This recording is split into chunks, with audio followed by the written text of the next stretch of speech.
daanan, dire-replace ng pressure plate. Toyota Commuter i-Ace. Yung mga car owner na nagtitipid, yan po, may paraan na po. Si-set up lang po ulit sa flywheel para mahapit yung clutch lining. Yung flywheel po ay babawasan ng upuan, yung pinaka-tornilyuhan, para siya ay mahapit ang clutch lining sa gitna. Yan. Yung iba po kasi bili ng bili ng bago nito, yun po ay sineset up, tinitimpla. Hindi po kayo bili ng bili dapat. Pag pinabili kayo ng mekaniko, mahal pong magagastos nyo talaga.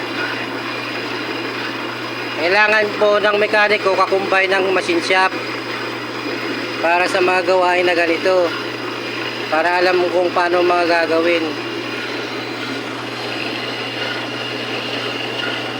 para may set up ulit na maayos, mahapit yung clutch lining.